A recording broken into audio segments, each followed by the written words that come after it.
No, you know what? Fuck you. It needs to be for me. I know what's for me and what's not.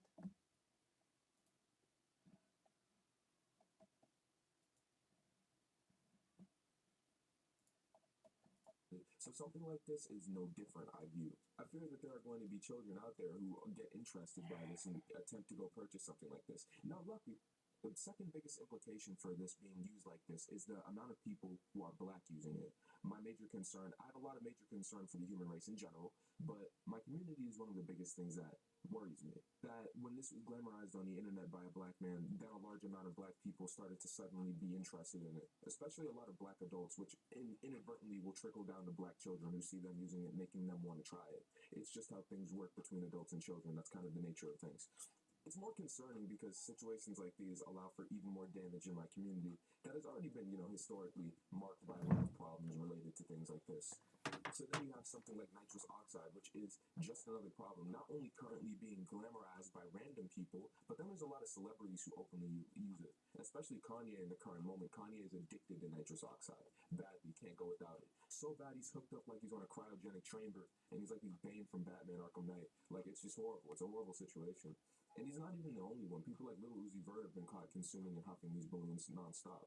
So the implications of this becoming popular is extremely dangerous because now you have not only normal culture, people consuming it, but then you have also rap culture glamorizing it, which is only going to trickle down to normal culture. And now you've created a cycle. Now there's going to be a cycle of people consuming something that's horrible for them just because they see other people doing it. It's just how things work. I think my scariest situation is seeing somebody younger than, at least they're adults. Kanye's pushing 40, Uzi's pushing 30, and the rest of these people are adults. At least these are adults consuming it. But then there are clips of teenagers wanting to try it and trying to consume it. And in the UK, for example, it's been previously at a point it was much easier. You could just get it. You could just go buy a balloon on the corner outside of a bar. You didn't even necessarily have to be an adult for it. The TLDR of this video is please do not be dumb enough to try nitrous oxide.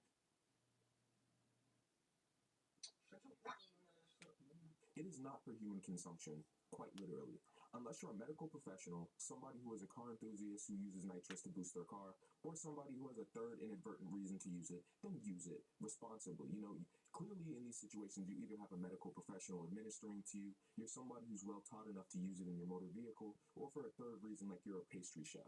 But please, if you're a normal person buying a nitrous canister for the purpose of huffing it, go do something safer. There are legal things that you can do that are safer for you, that you can at least say, hey, I'm not killing myself today over this. I would never advise somebody to go buy drugs, but if you're interested in buying a nitrous canister, just go buy a pack of cigarettes or something. Like something stupid, I don't know. Me personally, I would never touch this. That's not me. And I wouldn't advise anybody in my audience to do it. Don't do any of it. You don't need to do it. There's no necessary need for you to be consuming any of this. Not only is it a waste of your money, a waste of your time, but it's also just horrible for your health in general. And not to mention, there are people who have these unexpected results of doing this stuff, like a sudden seizure or something horrible, which is literally life-threatening, and brain damage can ensue after that. So please, if you're out there and you're watching this content, you're like, man, I'm gonna go buy a nitrous oxide canister. Please don't be dumb enough to do that. That's genuinely the worst thing you could be doing with your time, like right now. Go find something better to do. That all being said, if you like the video, like and subscribe. ETK out. Goodbye. Guys, love yourself. That's all I gotta say. If you look in the mirror and hate yourself, love yourself. Yes, you should love yourself now. Yes, you should. Because I do.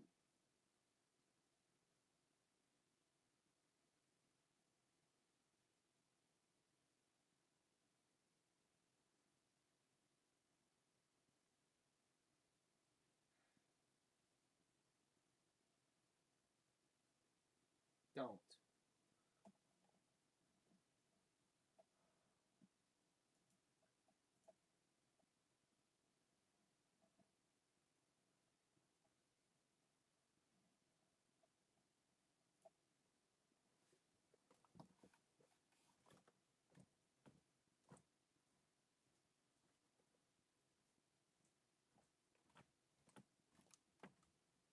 How did Trunks change anime?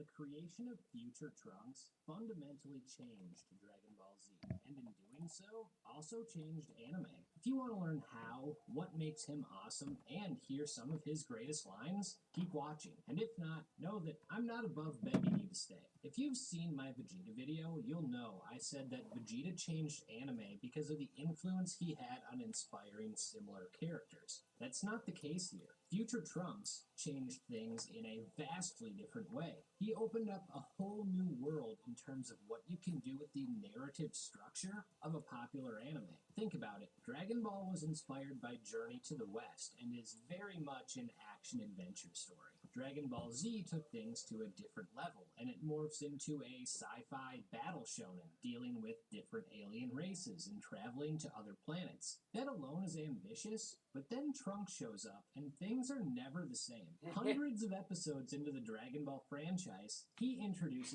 time travel. It's accepted as normal now, but think of how risky that was, especially that deep into the series. Imagine telling Dragon Ball fans in the 80s, yeah, so Goku is an alien who will evolve into a super alien, then goes to battle Space Hitler on another planet, then gets back to Earth right before Robo-Space Hitler gets killed by another alien's time-traveling son.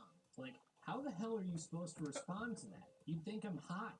And the funny thing is, everything I described was amazing and fits seamlessly within the framework of the show. The way Trunks is added to the story while introducing such a massive concept like time travel to set up the next arc is such a credit to Toriyama and to the Trunks character. You think Isayama was aware time travel could work deep into a shonen because of Trunks? Mashima did it in Fairy Tail, and he stated Toriyama is the reason he drew manga. I can only imagine the amount of ideas spawned from guys like Oda, Kubo, Nakaba, Tabata, and Kishimoto because Toriyama had the ambition to create a character like Trunks. While I view his creation as an anime-changing event in regards to storytelling, I also want to talk about Trunks the character, because he's pretty awesome in his own right. Trunks grew up in a world where Goku succumbed to the heart virus, which led to the Z-Fighters being slaughtered, one by one. And like his father, this tragic past does wonders for the writing of his character. Unlike the other Saiyans, Trunks doesn't really care about the pissing contests they have for strength. He's not dictated by his pride, which is why his actions are direct and to the point. He's far more cautious and level-headed than we've seen other Saiyans to be. He's even doubtful of his mother stating how powerful the Z-Fighters were, because with what he's been surrounded by his entire life, he can't fathom it. With his upbringing being handled by Bulma and his mentor Gohan, this makes sense, and you can see their influences on his personality. Trunks is desperate to help fight the androids, so Gohan starts mentoring him, and it's tough to tell whether this is him simply being young, or it's his Saiyan blood that's compelling him to be rash about thinking he's ready to fight. Him being there when Gohan fights the androids directly leads to Gohan losing an arm, which at least partially plays a role in Gohan dying the next time he fights the androids, which does lead to an epic Super Saiyan transformation for Trunks. He also gave us the single greatest promo in anime history. However, 3 years go by of Trunks training himself, and it's still not enough to defeat the androids. He clearly has PTSD from growing up in this hellscape. Maybe Toriyama really did hate Vegeta to keep piling all this on, but his writing with the family was top-notch. This leads to Trunks finally buying into his mom's plan of going back in time to save Goku. The way she describes Goku here really hit the nostalgia for me, because you can feel how heroic he was and the hope he made her feel. So having Trunks write that on his time machine going back was a really cool touch. While he's hopeful, he's still practical, and he says as much. I agreed with my mother that I should travel back in time, but I had my own reasons for wanting to go. I had hoped that in the past, with Goku's help, I would find the androids had some weakness. That way, I could go back to the future, and even though I still wouldn't be able to bring back all those already gone, I might be able to save the people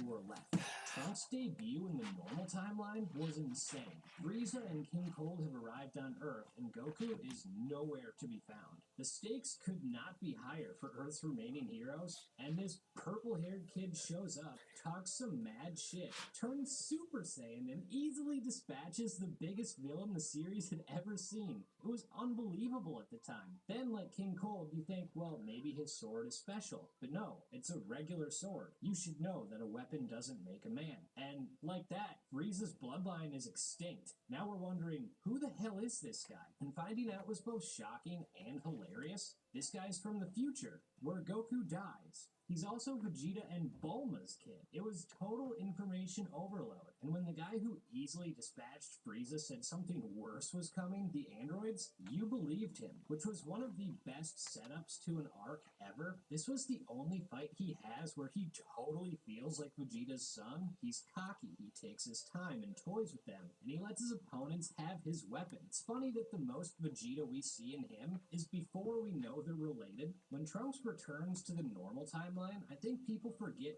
how many important reveals he shared. Android 19 and 20? He doesn't know who the hell they are. Android 16? Nope, don't recognize him either. 17 and 18? Yeah, those are the ones who ruined my timeline. Wait, they're way stronger in this one. One after another, these reveals changed the landscape of the show, and it's why this is probably my favorite time as a DBZ fan. The relationship between he and Vegeta is particularly interesting because Vegeta doesn't care about him at all early on, and they have a lot of trouble relating. Trunks had only heard stories about his father and wasn't raised to have Saiyan pride. He was raised to survive. Vegeta is headstrong and arrogant, while Trunks is reserved, cautious, and efficient. They have completely different values, and Vegeta looks down on him. In the hyperbolic time chamber, they barely interact, and Vegeta has little interest in him at all. It's only when Cell kills Trunks that these paternal feelings show through for Vegeta. Before Trunks goes back to the future, we get a cool moment. Father, you're so tough and proud, hard and cold like a rock, but still, deep down, your heart beats like mine does. I know you feel. I'm your son, and I will always love you. I'm glad I got to see you, Dad. They progress this well in Super, but we'll get into that in a little bit. One of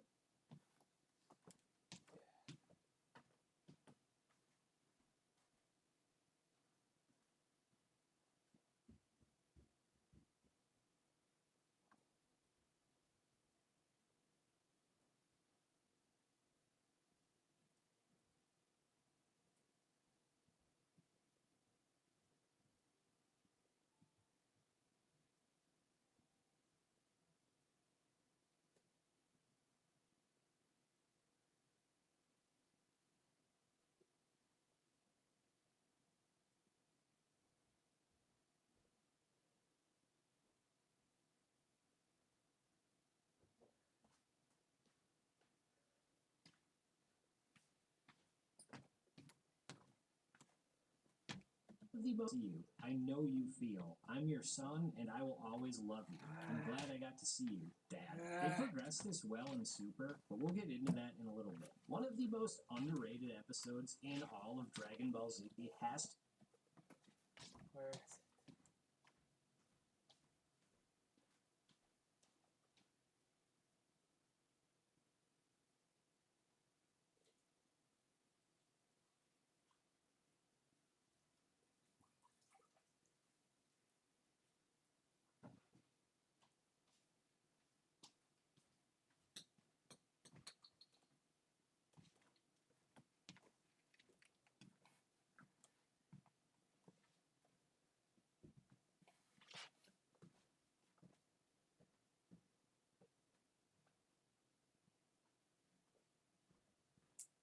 How was I supposed to remember?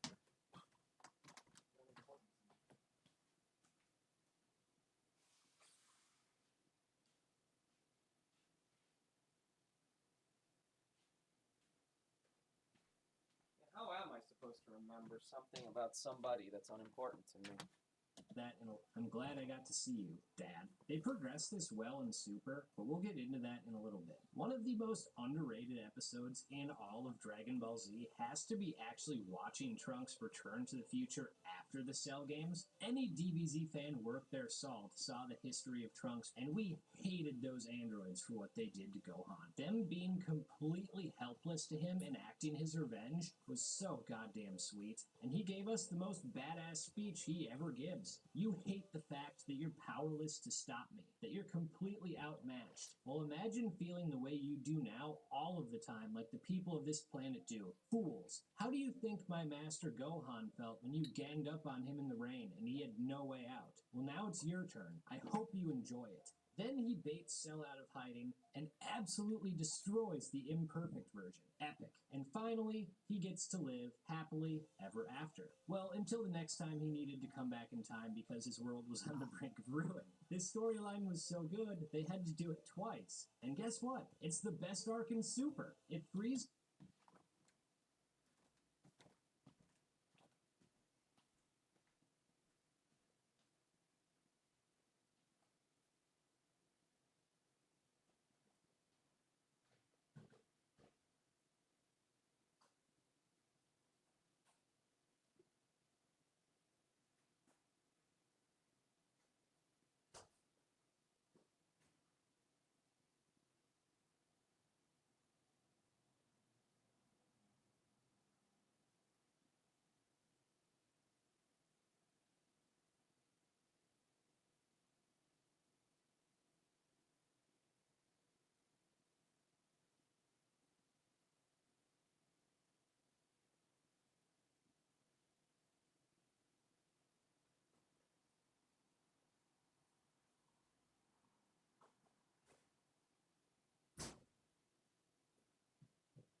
sound unfun.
Fuck you.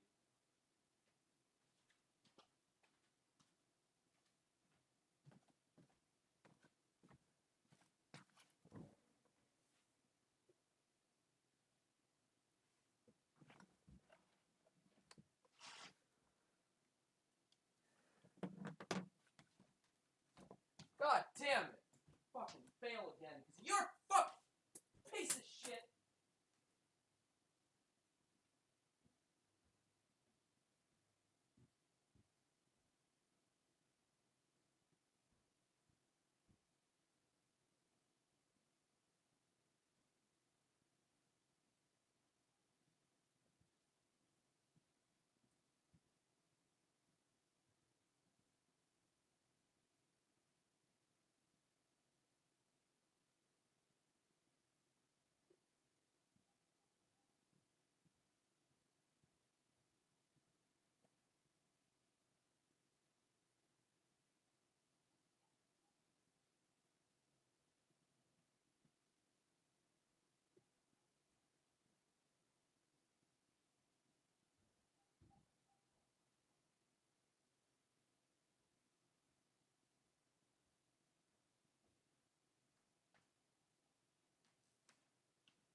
Really fucking.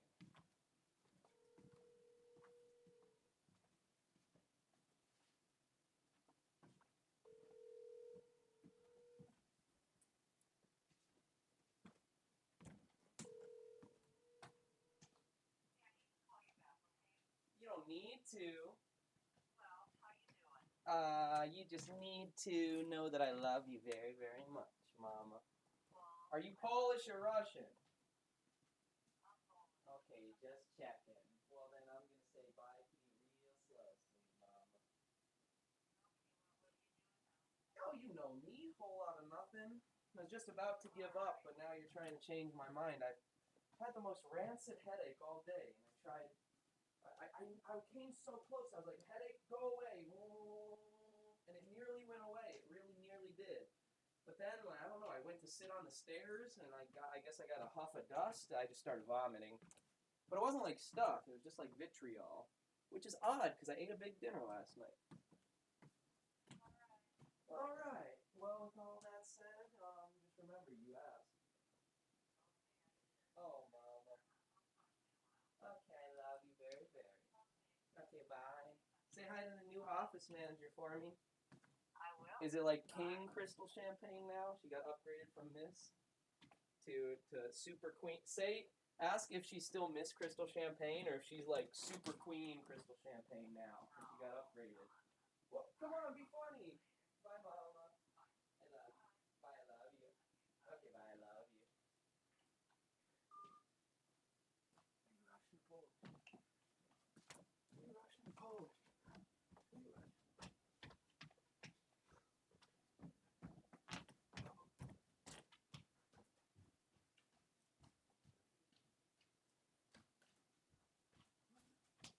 Why not? Why not?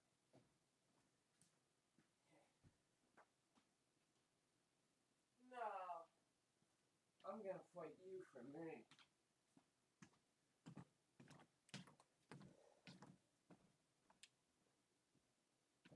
Well, she is worth it.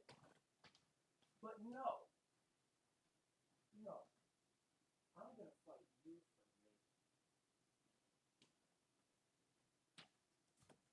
I gotta get rid of them easily.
Smoke fucking distillate cartridges all goddamn day. One step at a time, go fuck yourself. Everything, everywhere, all at once. What can I catalog this stream as? Something to be remembered.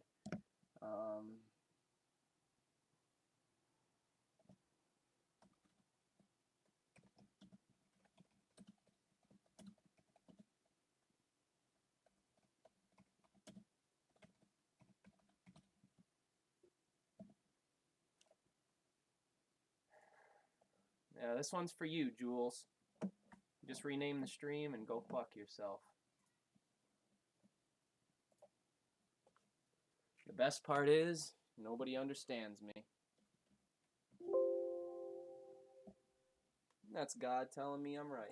Frieza was Space Hitler, what does that make Zamasu? Gostark and Super. If Frieza was Space Hitler, what does that make Zamasu? God Hitler? Man, DBZ has some issues. Before we go any further, it's worth mentioning that while I thoroughly enjoyed this arc, this guy is not as cool as this guy. Yeah, baby! Blue-haired Trunks is not the same guy.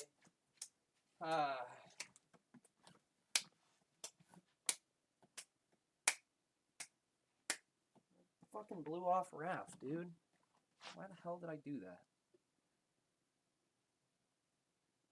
Open the phone up. Let's see if I can rescind my decision. God, it fucking hurts. Yeah, I probably shouldn't drive. Son of a bitch.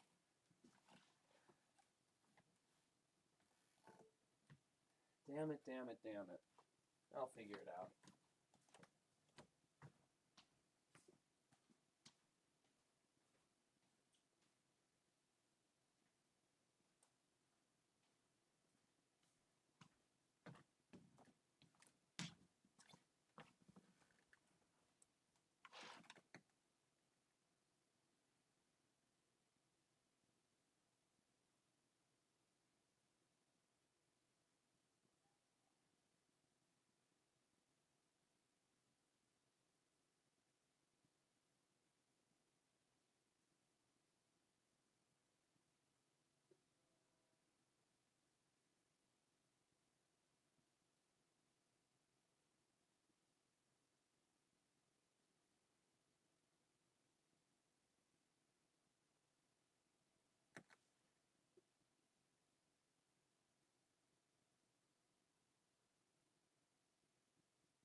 Hiya, how have you been, friend?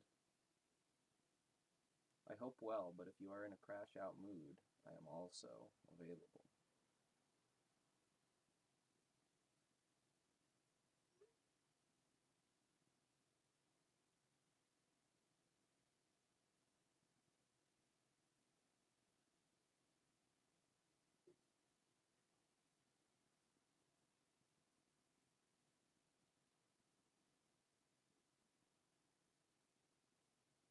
Why am I fucking... Oh, my goddamn eyes burn!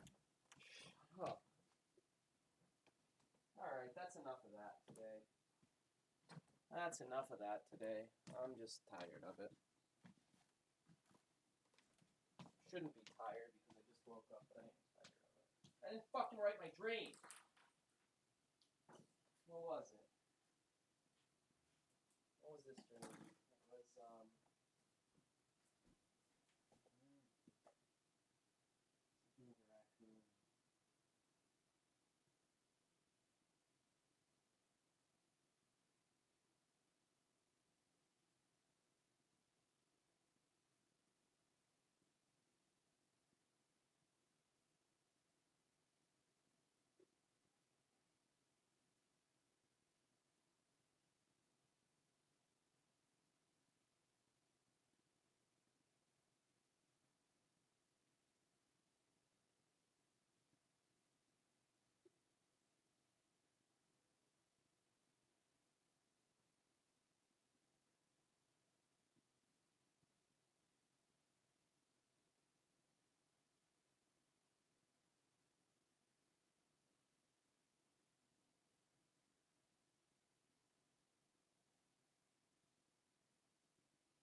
I smell like fucking video game club.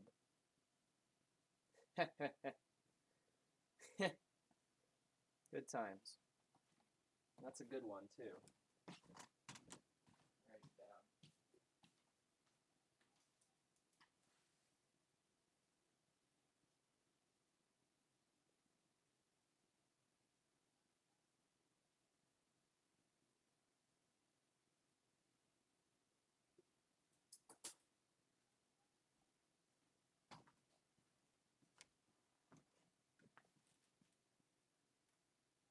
Keep gravitating towards the same garbage. Okay. Removing the orange here. That'll have a mental effect. How? Fuck if I know, nigga. Fuck you. Figuring this shit out as I go. I don't give a fuck. I'm here to save the world, not burn it. I could go either way.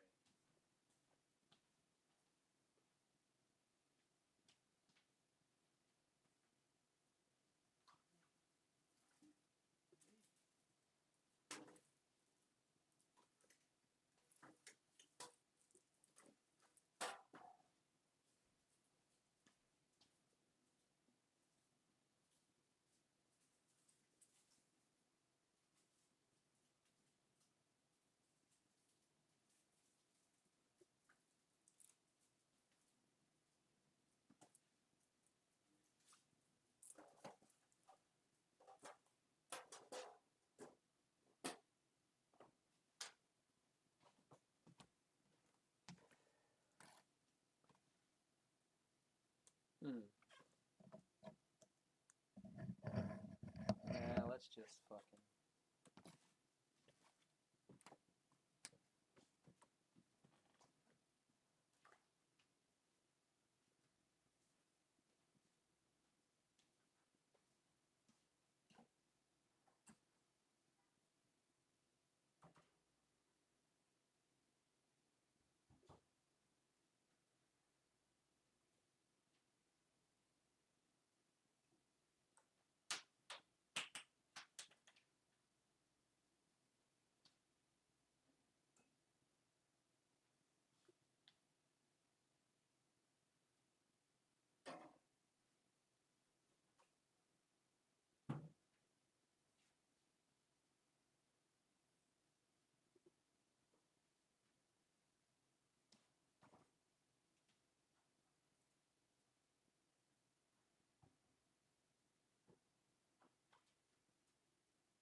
fuck's texting me? They don't fucking care.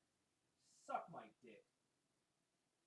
If you really fucking care, give me some head. Worthless pricks.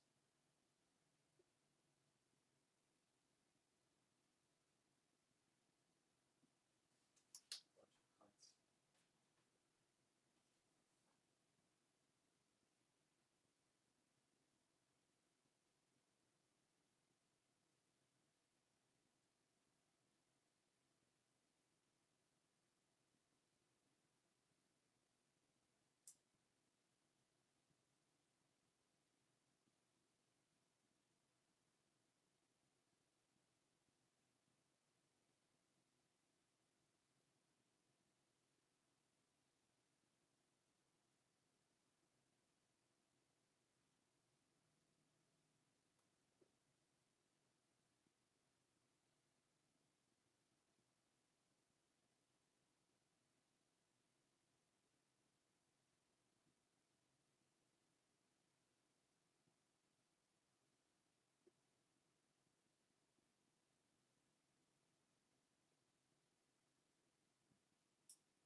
Who now?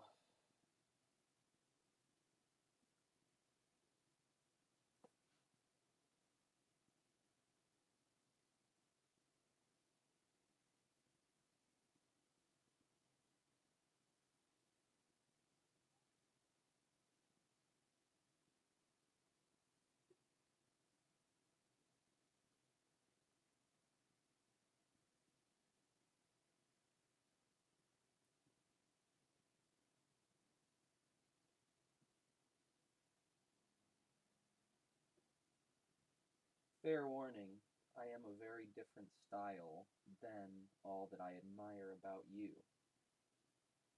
You are very rigorous when it comes to planning and enacting large structured plans.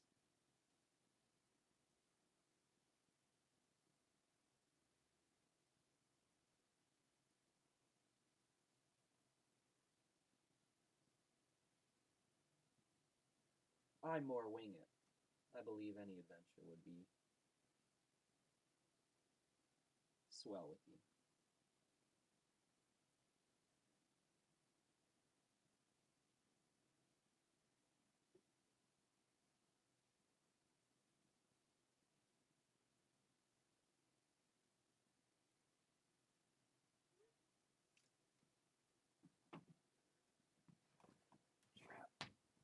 Trap.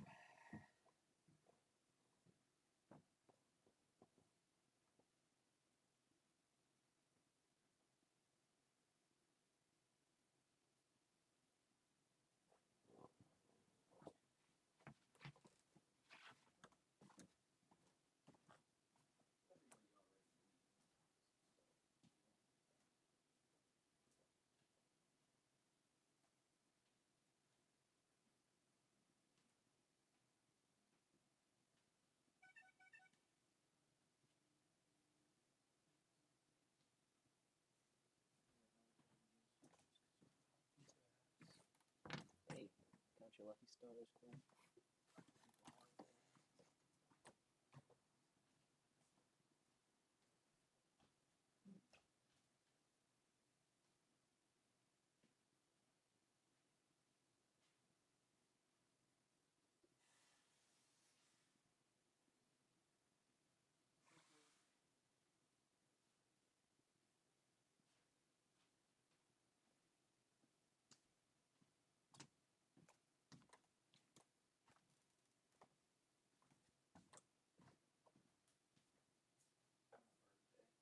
Yeah, it's my fucking birthday.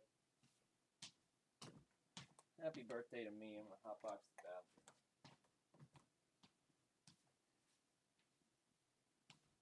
Hey stream, hey chat. You wanna know the funniest thing? Anybody that wanted to, not just my friends, anybody, could come on along and see exactly how I am. Maybe that's why nobody asks. They don't really need to. They could just sit there and watch the show. And be pathetic, might I add. Because, hey, only shooting stars break the mold, baby.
notifications. Shut the fuck up.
if that's how you want to roll with things, that's more than how you want to roll, that is more than all right. It would also be more than lovely to drive you there, back, and all around.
look up Naruto funny music on YouTube.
Look up Afternoon in Konoha on YouTube.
a single cent to Joe in any way, shape, or form.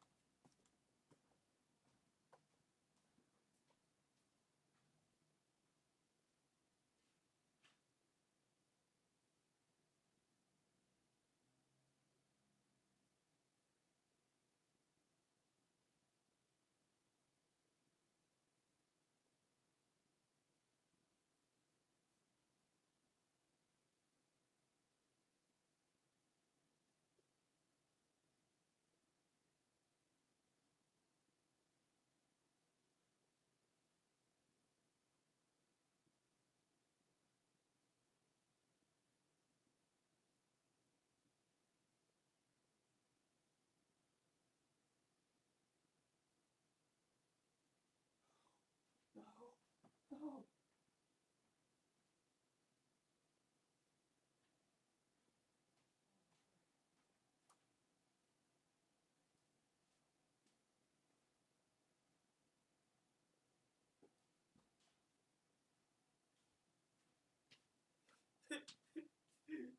Fucking shut up!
And guess what? It's ever after, the imperfect version. Epic. And finally, he gets to live happily ever after. Well, until the next time he needed to come back in time because his world was on the brink of ruin. This storyline was so good, they had to do it twice. And guess what? It's the best arc in Super. If Frieza was Space Hitler, what does that make Zamasu? God Hitler? Man, DBZ has some issues. Before we go any further, it's worth mentioning that while I thoroughly enjoyed this arc, this guy is not as cool as this guy.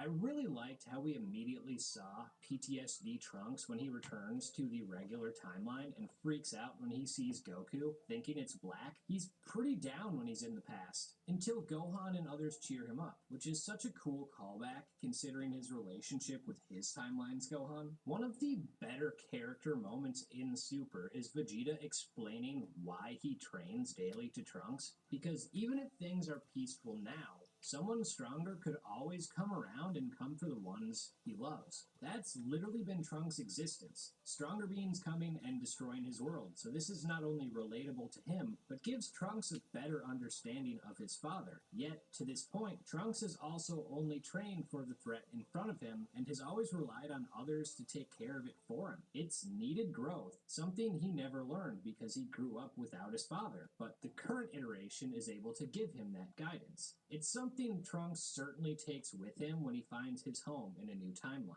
Much like his father, Trunks made a huge impact on the landscape of anime. You could even say he also changed anime forever. Now the Vegeta one. You are not Vegeta. I am Vegeta. Nothing must be done beforehand. This one is personal for me. For over 2 decades, one character has been my standard bearer in anime, and while he was often duplicated, to this day, he has still never been replicated. And to do this differently, I'm going to tell his story in his own words, using his greatest lines to do so. If you're interested in Vegeta, his story, and how he changed anime forever, this is the video for you. And if not, I don't know, watch it anyway. Even after all these years, Vegeta's character arc remains at the pinnacle of anime, with perhaps only Eren Yeager topping it for me. But was his story compelling from the start, or did it take some time to get going? To me, it's both. The groundwork was laid early on, but it didn't truly manifest until much later. We know from the start Vegeta is the Prince of all Saiyans. We also know he's an asshole. Being born to a warrior race, strength was valued at a premium, doubly so because he was under the rule of Frieza, aka Space Hitler. Growing up under these circumstances shaped everything we know about the Vegeta character. In fact, he says it himself better than I ever could, in one of the greatest speeches in anime. Spend most of your life ruled by another. Watch your race dwindle to a handful, and then tell me, what has more meaning than your own strength? This sets the stage for who the character is. He came to Earth to find the Dragon Ball so he could wish for immortality, which would allow him to defeat Frieza and finally be free. This is also why when he arrives on Earth, despite delivering the most famous words in anime history, he's such a trash person. Remember, he kills his lifelong associate Nappa for being too weak, despite being one of the last 2 members of his race as far as he knows. And this encounter with Goku, or Kakarot and Vegeta speak, is where everything for him begins to change. And it's funny how this complex relationship forms. I think people forget that Goku has never actually beaten Vegeta in a fight, but that's not the point, because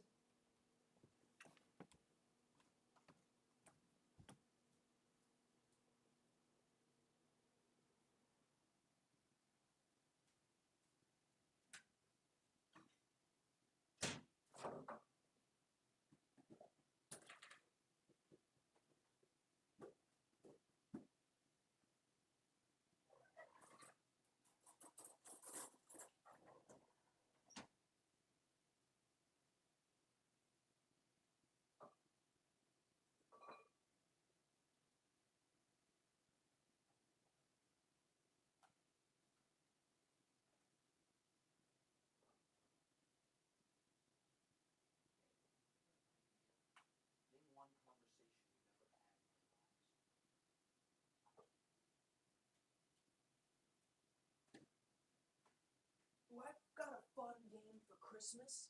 Hey, Doug, Name one conversation you've had with me. What a great brother.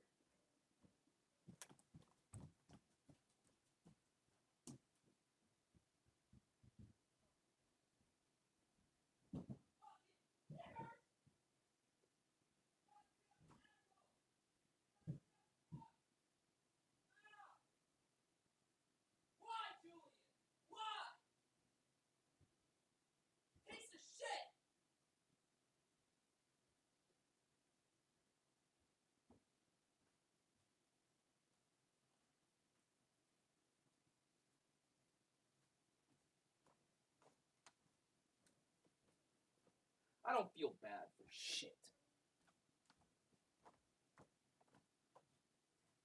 I feel hungry. That's about it.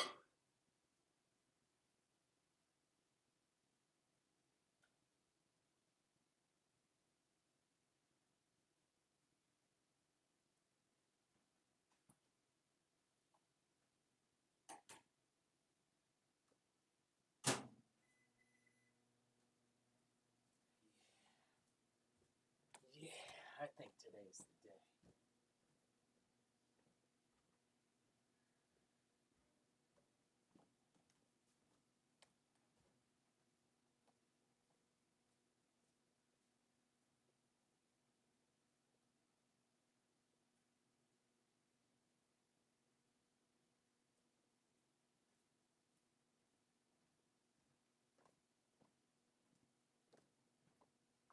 Today is the day.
different.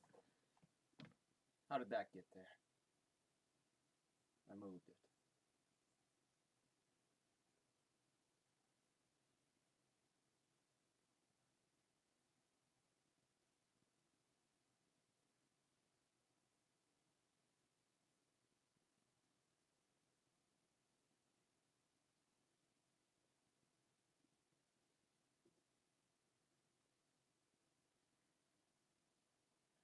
Wouldn't be any fun to give you all the answers now, would it?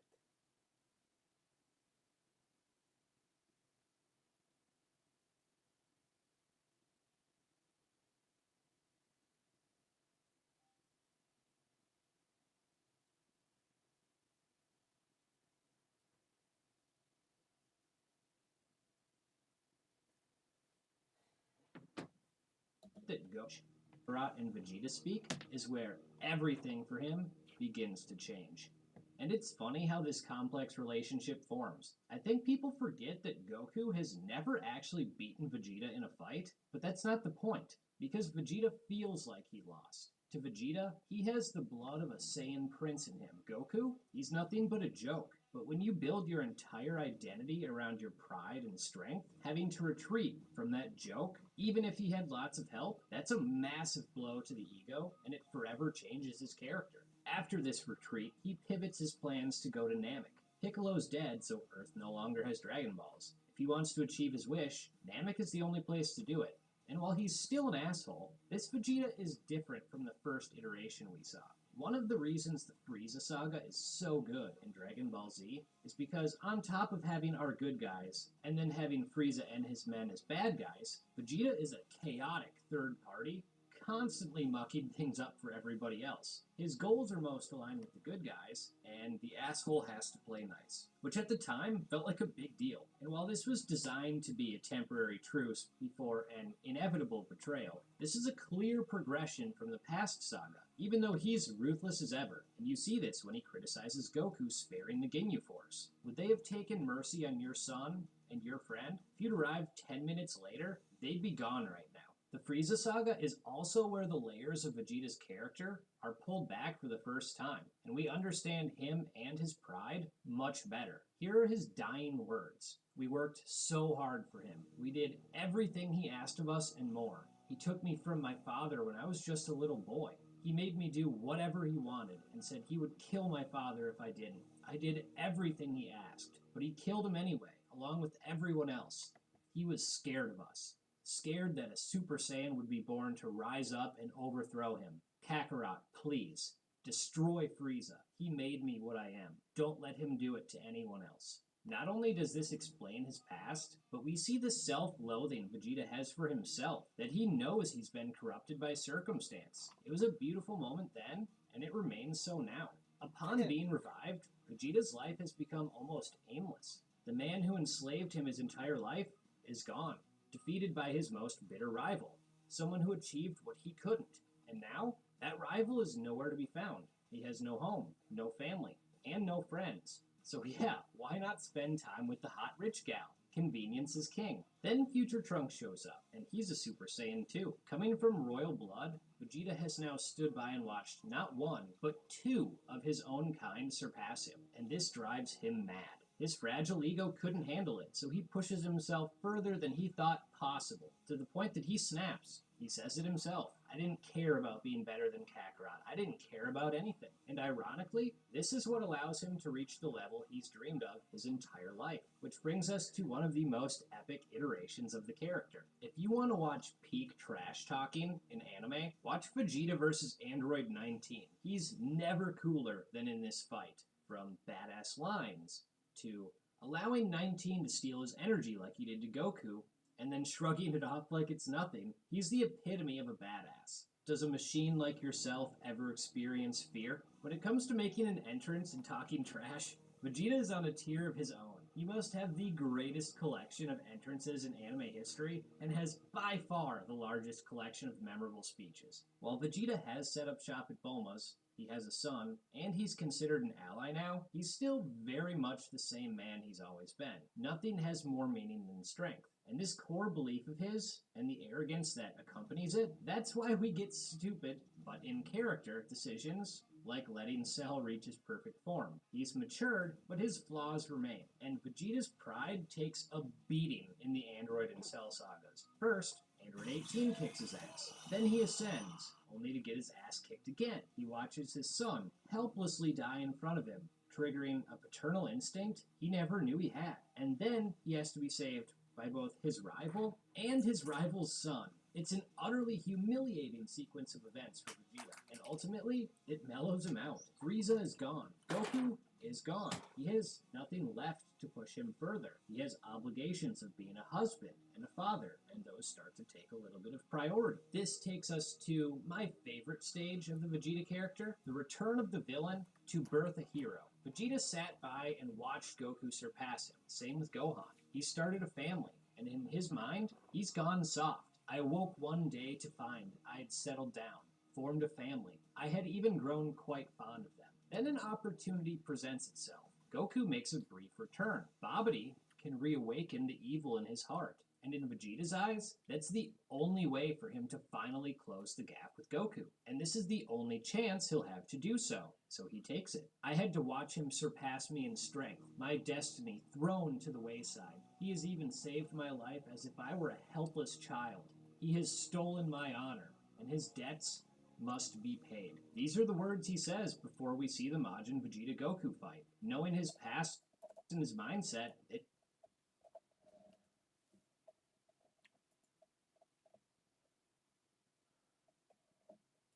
You're a superhero. Correct. Hard to tell with your cheap-looking suit. Careful, Starch. Or what? Or I'll bury you under the crushing weight of my wealth. Let's go, Batman. Fine. I drive a $10 million bat-shaped car. Cute. I have a $20 million fleet of suits. Wayne Manor has 120 rooms, one of which is a bathroom. That sounds inconvenient. I've urinated myself countless times. Well, Stark Tower has 200 floors. Why so many? Drugs. You were on them when you built it, or that's just where you keep them? Yes. I'm funding cloning research to revive my dead parents. Pulling out the big guns, eh, Batman? Started with a sheep, it zombified and exploded. I'm basically a necromancer. Well, I've invested in pharmaceuticals. More illegal drugs? Overpriced cancer medication. When saving people, I make sure they're exposed to my suit's radiation just long enough to become future customers. Damn it, Stark, that's genius. But I'm not done yet. I have a batarang made out of a meteor. Is that even practical? Shattered my wrist trying to throw it. Then it crushed my foot. You would have been safe if you were wearing my diamond suit. How does that even work? It doesn't. Purely decorative. Basically a $5 billion coffin. I farm orphans. Excuse me? I fund orphanages to recruit more Robins.